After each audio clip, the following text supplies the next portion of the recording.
Welcome students. Last लेक्चरमध्ये आपण animal kingdom या चॅप्टरमध्ये फायलम पोरीफेरा आणि फायलम निडेरिया हे पाहिलेले आहेत. तर या लेक्चरमध्ये आपल्याला नेक्स्ट फायलम टिनोफोरा पाहायचा आहे. Ctenophores are commonly known as sea walnuts or comb jellies.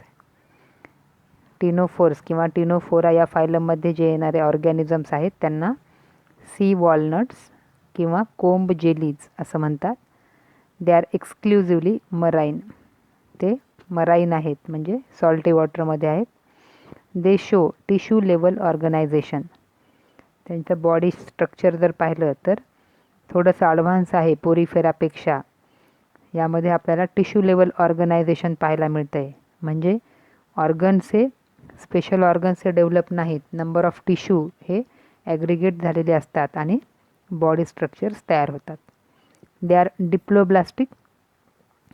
Diploblastic म्हणजे त्यांची बॉडी फॉर्मेशन हे 2 एम्ब्रियॉनिक लेयर एक्टोडर्म आणि एंडोडर्म यांच्यापासून तयार झालेले असते. Ctenophores are radially symmetrical. Radially symmetrical म्हणजे body can be divided into 2 equal halves by passing the plane through any axis. Body bears 8 external rows of ciliated comb plates. यांच्या शरीरावर कोंब plates हे सिलिएटेड स्ट्रक्चर आपल्याला पाहायला मिळतात आणि हे जे आहेत हे 8 रोमध्ये प्रेझेंट असतात. Which help in locomotion. त्यांचं जे काम आहे या कोंब प्लेट्सचं दॅट इज मूवमेंट किंवा लोकोमोशन हालचालीसाठी मदत करत असतात. Digestion is extracellular or intracellular. Particular digestive system ह्यांच्यामध्ये ॲबसेंट आहे, त्यामुळे डायजेशन जे आहे हे एक्स्ट्रा ऑर इंट्रासेल्युलर आपल्याला पाहायला मिळतं आहे. Bioluminescence it is the property of living organisms to emit light. म्हणजे यांच्या शरीरामधून एक प्रकारचा लाईट इमिट झाल्यासारखं आपल्याला पाहायला मिळते. And that is the characteristic feature of ctenophores. आपल्याला या फायलममध्ये जे काही ऑर्गॅनिझम्स आहेत यामध्ये बायोल्युमिनन्स हे कॅरेक्टर विशेषत्वाने पाहायला मिळते. In reproduction sexes are not separate. म्हणजे मेल आणि फिमेल बॉडी आपल्याला सेपरेट पाहायला मिळत नाही. Organisms are bisexual. एकाच बॉडीमध्ये दोनही रिप्रोडक्टिव्ह पार्ट प्रेझेंट असतात. They are also called as monoecious. Reproduction occurs only by sexual method. रिप्रोडक्शनसाठी गॅमेट फॉर्मेशन किंवा सेक्शुअल मेथड ही फॉलो केली जात असते. Fertilisation is external. फर्टिलायझेशन हे शरीराच्या बाहेर होते. म्हणजे मेल गॅमेट आणि फिमेल गॅमेट हे बाहेर रिलीज केले जातात वॉटरमध्ये आणि त्या ठिकाणी फर्टिलायझेशन होते. And the development is indirect. यामध्ये आपल्याला 2 एक्झाम्पल पाहायला मिळतात. पहिला आहे प्ल्युरोब्रॅकिया आणि दुसरा आहे टिनोप्लॅना.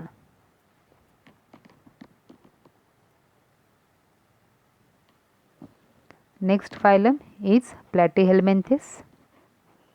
प्लॅटीहेल्मिन्थिस they have dorsoventrally flat body, hence they are also called as flatworms. प्लॅटीहेल्मिन्थिसमध्ये येणारे जे काही ऑर्गॅनिझम्स आहेत त्यांची बॉडी ही फ्लॅट आहे. डॉर्सो-व्हेंट्रली म्हणजे पुढून आणि पाठीमागून चापट आहे, म्हणून त्यांना फ्लॅट वर्म्स असे म्हणतात. फ्लॅट म्हणजे चापट वर्म्स आहेत. बघा साईडला जे व्हिडिओ आहे त्यामध्ये हा फ्लॅट वर्म त्याच्या मुवमेंट्स आहेत.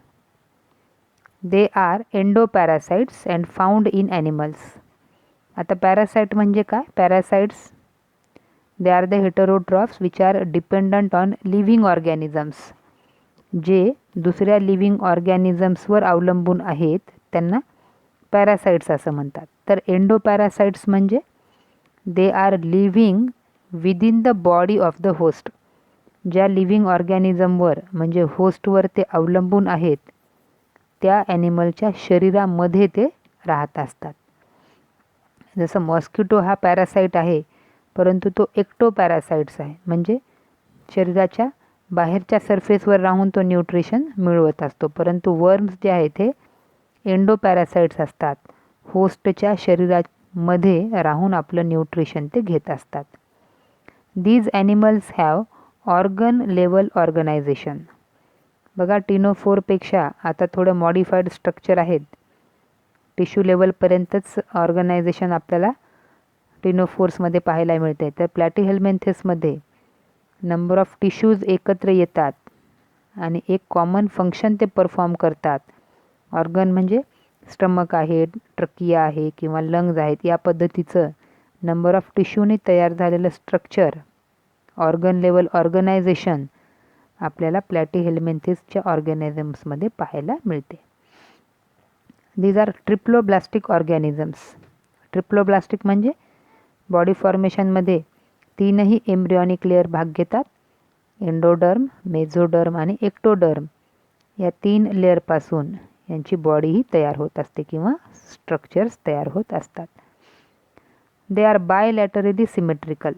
बायलॅटरली सिमेट्रिकल म्हणजे फक्त एकच प्लेन, एकाच ॲक्सिसद्वारे शरीराचं 2 राईट आणि लेफ्ट पार्टमध्ये डिव्हिजन शक्य आहे. They are acoelomates. यांच्यामध्ये ट्रू बॉडी कॅव्हिटी आपल्याला पाहायला मिळत नाही. Hook and suckers are present in parasitic form, but some of them absorb nutrients directly through their body surface. आता हे एंडोपॅरासाइट आहेत आणि ते होस्टच्या शरीरामधून आपलं न्यूट्रिशन डिराईव्ह करत असतात. तर हे न्यूट्रिशन मिळवण्यासाठी त्यांच्यामध्ये जे काही मीडिया आहे दॅट इज हुक किंवा सकर. सकर म्हणजे सक करण्यासाठी, ओढण्यासाठी सुटेबल असे स्ट्रक्चर्स हे त्यामध्ये पाहायला मिळतात. परंतु काही प्लॅटीहेल्मिंथेस जे आहेत they derive directly their nutrition through their body surface. ते स्वतः त्यांच्या बॉडी सरफेसद्वारेच होस्टच्या शरीरामधलं न्यूट्रियंट्स हे मिळवत असतात. Then excretion. Flame cells. यामध्ये जे स्पेशल स्ट्रक्चर आहे त्यांना फ्लेम सेल्स असं म्हणतात. That help in osmoregulation and excretion. एक्सक्रीशनमध्ये फ्लेम सेल्स या महत्त्वाच्या आहेत. ह्या दोन्ही काम करतात. एक्सक्रीशन म्हणजे जे काही मेटाबॉलिक वेस्ट तयार होईल ते शरीराच्या बाहेर फेकण्यासाठी, आणि ऑस्मो रेग्युलेशन म्हणजे शरीरामधलं वॉटर बॅलन्स मेंटेन ठेवण्यासाठी फ्लेम सेल्स या काम करत असतात. Sexes are not separate. टिनोफोर्ससारखं यांच्यामध्ये सुद्धा सेक्सेस हे सेपरेट नाहीत. म्हणजेच ते बायसेक्शुअल आहेत, म्हणजेच ते हर्मॅफ्रोडाईट आहेत, म्हणजेच ते मोनोशियस आहेत. Fertilisation is internal. आता इथं फर्टिलायझेशन आहे हे बॉडीमध्ये होतं आहे म्हणून internal. And development is through many larval stages. Development होत असताना नंबर ऑफ लार्वल स्टेजेसमधून त्याला पास व्हावं लागतं आणि मग ॲडल्ट हा तयार होत असतो. प्लॅनॅरिया शोज रिजनरेशन. आता ह्याच्यामध्ये प्लॅटीहेल्मिंथेसमध्ये प्लॅनॅरिया हा जो ऑर्गॅनिझम आहे यामध्ये आपल्याला असेक्शुअल मेथडचं रिप्रोडक्शन पाहायला मिळतं आहे and that is regeneration. Example is Taenia ज्याला टेपवर्म असं म्हणतात, अँड फॅसिओला ज्याला लिव्हर फ्ल्यूक असं म्हटलं जाते.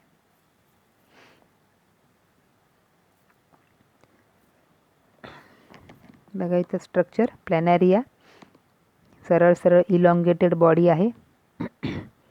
यामध्ये रिजनरेशन होत असताना बाय एनी ॲक्सिडेंट बॉडी जर 2 भागामध्ये डिव्हाइड झालेली असेल तर त्या 2 भागापासून जो भाग ज्याला एंटेरियर भाग आहे त्याला पोस्टेरियर भाग तयार होतो, आणि ज्याला पोस्टेरियर भाग फक्त उरलेला आहे त्याला एंटेरियर भाग तयार होतो, आणि एकापासून 2 प्लॅनॅरिया तयार होत असतात. त्यानंतर liver fluke. It is also example of platyhelminthes. Next phylum is aschelminthes. The body of Aschelminthes is circular in cross section, hence they are called as roundworms. जसं प्लॅटीहेल्मिंथेसमध्ये येणारे जे ऑर्गॅनिझम्स आहेत त्यांना फ्लॅट वर्म म्हणतात, तसं ॲस्कहेल्मिंथेसमध्ये येणारे जे ऑर्गॅनिझम्स आहेत त्यांना राऊंड वर्म असं म्हणतात कारण they looking like circular in their cross section. जर आपण त्यांचा क्रॉस सेक्शन घेतला तर त्यांचा आकार हा कसा दिसतो, गोलाकार दिसतो. प्लॅटीहेल्मिंथिसमध्ये ते कसे आहेत, फ्लॅट आहेत म्हणून फ्लॅट वर्म. ॲस्केल्मेंथिस हे गोलाकार आहेत म्हणून त्यांना राऊंड वर्म असं म्हणतात.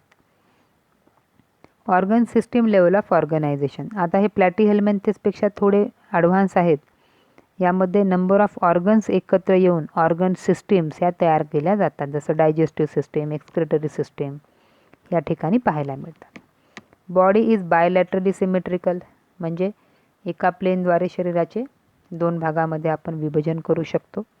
Then triploblastic organisms, that means ectoderm, mesoderm आणि एंडोडर्म या 3ही एम्ब्रियॉनिक लेअरद्वारे बॉडी स्ट्रक्चर्स हे तयार होतात. They are pseudocoelomate. सुडोसिलोमेट्स म्हणजे ट्रू बॉडी कॅव्हिटी याच्यामध्ये आपल्याला पाहायला मिळणार नाही.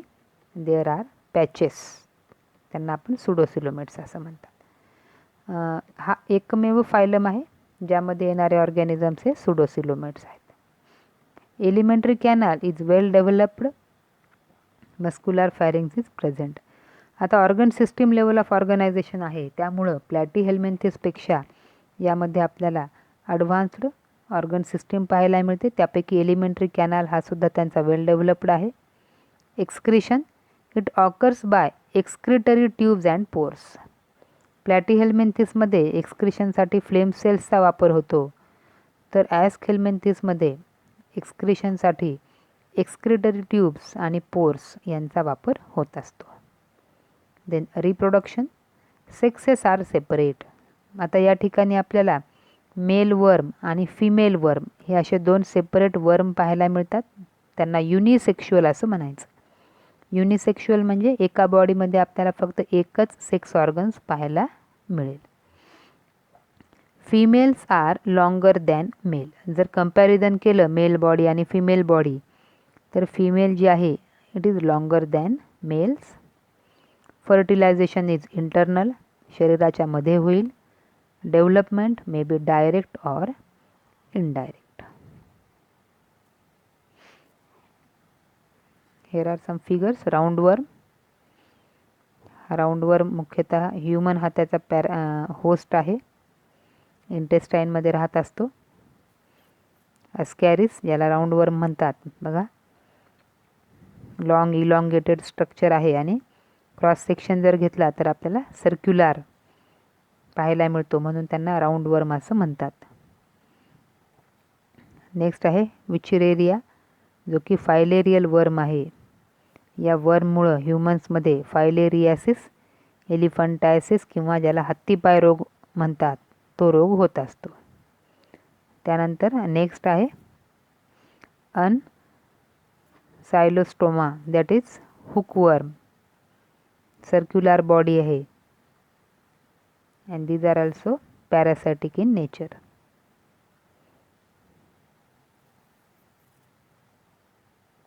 Here are some questions. Solve them. Thank you.